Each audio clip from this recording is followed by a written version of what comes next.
کیا آپ کو معلوم ہے کہ فرانسیسی سفیر کی ملک بدری اور معاہدے کی اصل کہانی کیا ہے؟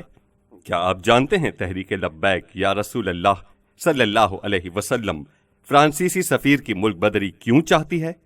کیا آپ جانتے ہیں کہ اس معاملے کو پارلیمنٹ میں قرارداد پیش کر کے قانون سازی کے ذریعے حل کرنے پر رضامندی کیوں ظاہر کی گئی؟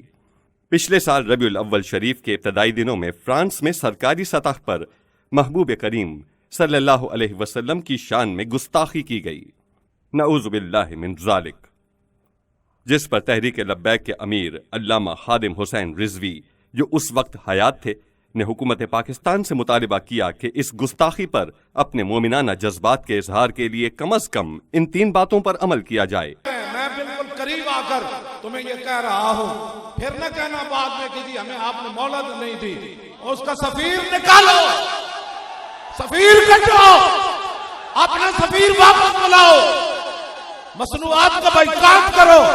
یہ معمولی سا مطالبہ ہے، اس مطالبے کی کوئی حیثیت نہیں۔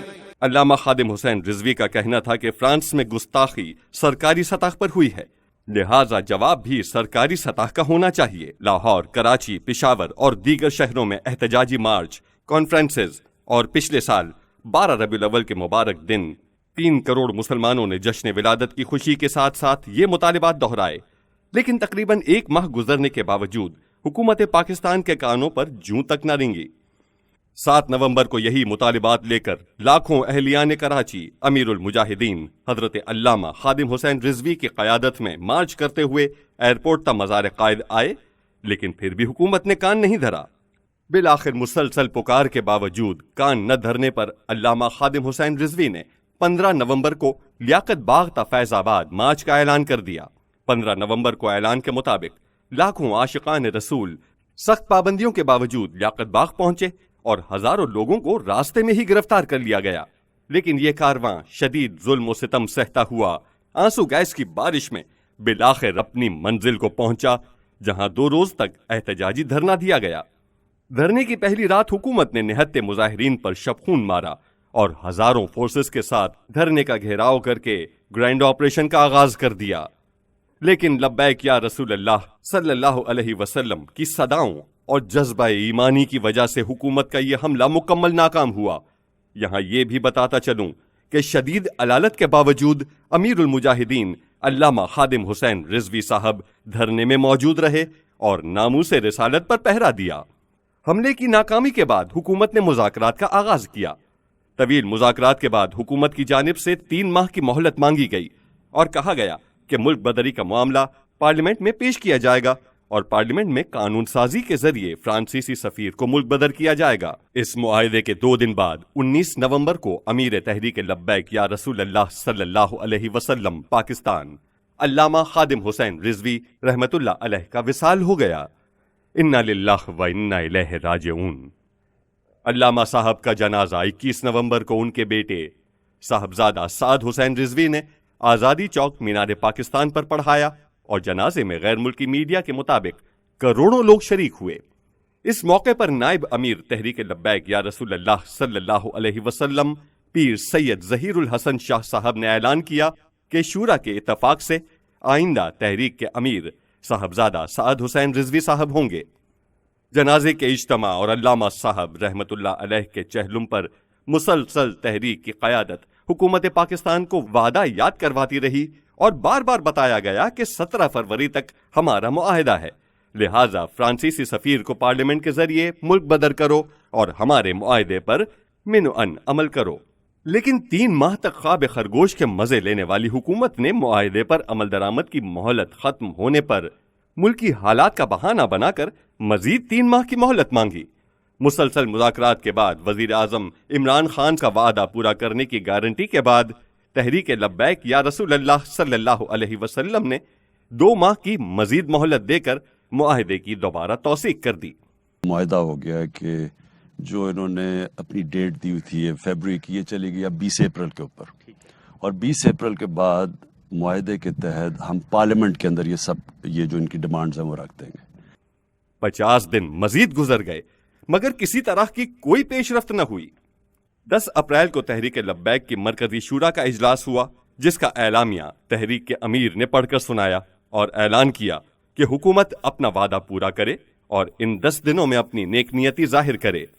بصورت دیگر 21 اپریل کی تاریخ لگتے ہی ہماری معاہدے کی مدت ختم ہو جائے گی اور ہمیں احتجاج کی طرف جانا پڑے گا۔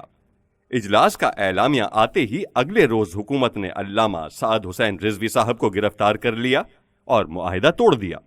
صاحبزادہ صاحب کی گرفتاری پر عاشقان رسول کو یہ یقین ہو گیا کہ حکومت تحفظ ناموس رسالت کے لیے کیے گئے وعدے کو پورا نہیں کرنا چاہتی، اسی لیے توڑ دیا گیا۔ لہٰذا ملک کے طول و عرض میں احتجاج شروع ہو گئے۔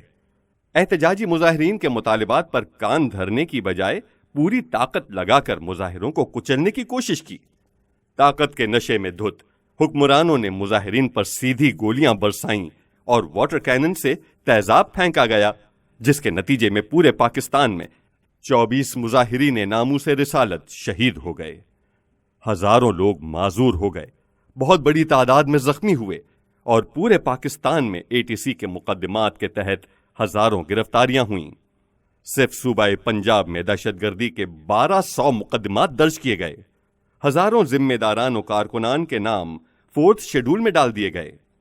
کابینہ سے ایمرجنسی اجلاس کر کے تحریک لبیک کو کالعدم کرنے کا نوٹیفیکیشن جاری کر دیا گیا۔ اس شدید ظلم و بربریت کے خلاف 19 اپریل کو پورے ملک کے تاجروں نے مفتی منیب الرحمان صاحب کی قول پر احتجاجاً اپنا کاروبار رضاکارانہ طور پر بند رکھا، جس کے نتیجے میں حکومت ایک بار پھر مذاکرات پر مجبور ہوئی اور 20 اپریل کی صبح بالآخر مذاکرات کامیاب ہو گئے۔ طویل مذاکرات کے بعد یہ طے پایا کہ اگلے دن اسمبلی میں فرانسیسی سفیر کی ملک بدری کی قرارداد پیش کر کے قانون سازی کی جائے گی۔ TLP کے قائد حافظ سعد حسین رضوی اور ہزاروں گرفتار کارکنان کو رہا کیا جائے گا۔ 4تھ شیڈول نئے اور پرانے سے تمام ناموں کا اخراج کیا جائے گا، تمام FIRs مقدمات کو واپس و اخراج کیا جائے گا اور تحریک لبیک کو جو کالعدم قرار دیا گیا تھا اسے بھی واپس لیا جائے گا۔ معاہدے کے بعد مرکزی دھرنے کو ہٹا لیا گیا۔ اگلے دن قومی اسمبلی میں مختصر قرارداد ایک پرائیویٹ ممبر سے دلوائی گئی اور اس پر اراکین پارلیمنٹ کی چاہت کے باوجود ان کی رائے لیے بغیر کارروائی کو درمیان میں روک کر اجلاس غیر معینہ مدت تک کے لیے ملتوی کر دیا گیا۔ ایک بار پھر وعدہ خلافی ہوئی۔ نہ تو حافظ سعد رضوی صاحب اور وہ 7 ماہ گزرنے کے باوجود اب تک اسیر ہیں، اور نہ ہی ہزاروں اسیران کی رہائی ہوئی اور نہ کالعدم کا لیبل ہٹایا گیا۔ تحریک کی مذاکراتی ٹیم سے ابتدا میں ٹال مٹول کی جاتی رہی، پھر ان سے مکمل رابطہ ختم کرنے کے لیے مذاکراتی ٹیم کے اراکین کو ہی گرفتار کر لیا گیا۔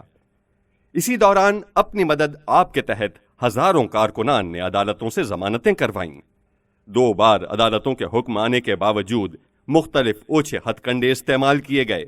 توہین عدالت کا ارتکاب کرتے ہوئے حکومت نے حافظ سعد حسین رضوی کی رہائی میں رکاوٹیں ڈال دیں۔ تیسری بار پھر تحریک لبیک کے حق میں عدالتی فیصلہ آیا اور تحریک کے امیر کو فوری رہا کرنے کا آرڈر جاری کیا گیا تو پورے ملک کے ذمہ داران اور کارکنان میں خوشی کی لہر دوڑ گئی اور ملک کے طول و عرض سے عاشقان رسول صاحبزادہ صاحب کے استقبال کے لیے لاہور میں جمع ہوئے۔ لیکن پورے پاکستان کی حیرت کی انتہا نہ رہی جب ہائی کورٹ کے احکامات کو بھی انتظامیہ نے ردی کی ٹوکری میں ڈال دیا اور صاحبزادہ صاحب کو رہا کرنے سے انکار کر دیا۔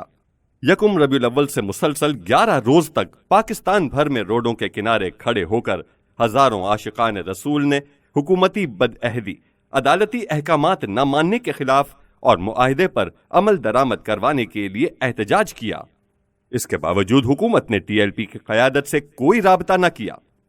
بالآخر کسی طرف سے کوئی سنوائی نہ ہونے پر 19 اکتوبر کو جشن عید میلاد النبی صلی اللہ علیہ وسلم کے جلوس کے بعد مسجد رحمت للعالمین لاہور کے باہر ہزاروں عاشقان رسول نے عدالتی احکامات پر عمل درآمد کے لیے دھرنا دیا اور حکومت کو 2 دن کا وقت دیا گیا کہ فوری طور پر عدالتی احکامات پر عمل کیا جائے اور ہم سے کیے گئے معاہدے پر من و عن عمل کیا جائے، ورنہ 21 اکتوبر کو اگلے لائحہ عمل کا اعلان کر دیا جائے گا۔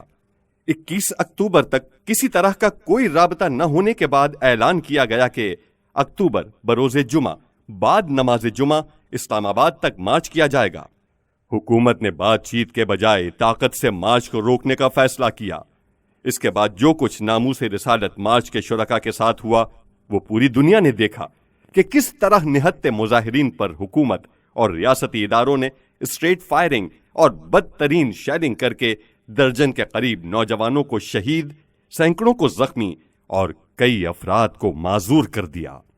جس وقت مظاہرین پر بدترین ظلم و ستم کیا جا رہا تھا، عین اس وقت وزیر اعظم کئی وزراء کے ہمراہ سعودیہ میں پاکستان انڈیا کے کرکٹ میچ کو انجوائے کر رہے تھے، اور وزیر داخلہ تو پہلے ہی میچ دیکھنے کے لیے دبئی روانہ ہو چکے تھے۔ حکومتی بدعہدی اور بدنیتی تو پہلے ہی واضح تھی، لیکن اس بار جھوٹ بولنے کی انتہا ہی کر دی۔ شیخ رشید اور فواد چودھری نے 3 دن تک پوری قوم کو بیوقوف بنا کر رکھا ہے۔ بار بار پریس کانفرنسز کر کے ایک ہی بات کرتے رہے کہ ہم سفیر کی ملک بدری اور فرانسیسی ایمبیسی کو بند کرنے کے علاوہ تمام مطالبات ماننے کو تیار ہیں۔ یہ مذہبی نہیں، عسکری گروہ ہے، وغیرہ وغیرہ۔ حالانکہ یہ بات مارچ کے دوران قائدین نے واضح کر دی تھی کہ اسمبلی میں قرارداد پیش کر کے بحث کروائی جائے، اور جو بھی فیصلہ آیا حق میں یا مخالفت میں ہم اسے تسلیم کر لیں گے۔ ساتھ ہی ساتھ یہ بھی پتہ لگ جائے گا کہ کون سے وزراء صرف نعرے لگاتے ہیں اور کون حقیقتاً تحفظ ناموس رسالت پر پہرا دیتے ہیں۔ ٹی وی پر آ کر مسلسل جھوٹ بولے جا رہے تھے کہ ہمارے ان سے مذاکرات جاری ہیں، لیکن تحریک لبیک کے قائدین بات ماننے کو تیار ہی نہیں۔ حقیقت یہ ہے کہ تحریک لبیک کی مذاکراتی ٹیم کو 3 دن سے اسلام آباد بلوا کر ایک کمرے میں بٹھا دیا ہے، اور کسی نے ان سے مذاکرات نہیں کیے۔ ناموس رسالت جیسے حساس ایشو پر حکومتی وزراء کا مسلسل جھوٹ بولنا سمجھ سے بالاتر ہے۔ اس دھوکے بازی کا انجام دنیا و آخرت میں بہت برا سبب ہوگا۔ آپ دعا فرمائیں کہ 1 سال سے جو حکومت نے معاہدے پر عمل نہیں کیا، اس بار مفتی اعظم پاکستان مفتی منیب الرحمان صاحب کی ثالثی میں حکومت اور تحریک لبیک پاکستان کے درمیان جو معاہدہ طے پایا ہے وہ نیک نیتی سے پورا کیا جائے۔